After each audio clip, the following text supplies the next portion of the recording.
It was supposed to be a peaceful weekend on my boat, just me, the open water, and the tranquility I had been craving.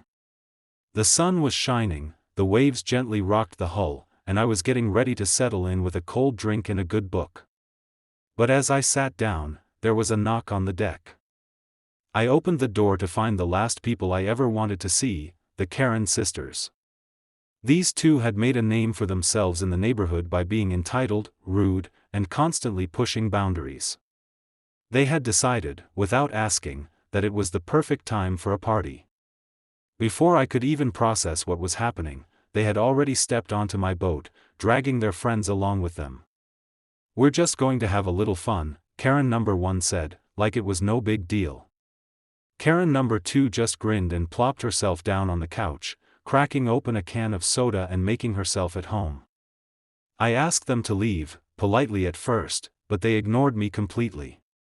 They turned up the music, opened my cooler, and started passing out drinks. It wasn't a party I had planned or agreed to, and I wasn't about to let them ruin my weekend.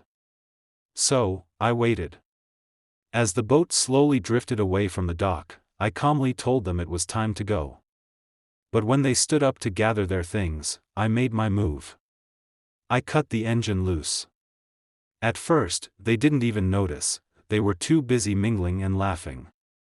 But as the boat continued to drift, they started to panic. "What's happening?" Karen number 1 yelled, as the shore got farther away. I shrugged. "You wanted a party, right? Let's give you one." They scrambled to try and restart the engine, but it was too late. I watched with a mix of amusement and satisfaction as they slowly realized they were stuck in the middle of the lake. After a few minutes of frantic attempts to figure out what to do, I finally steered them back to shore, but not before letting them sit in the open water long enough to reflect on their poor decision.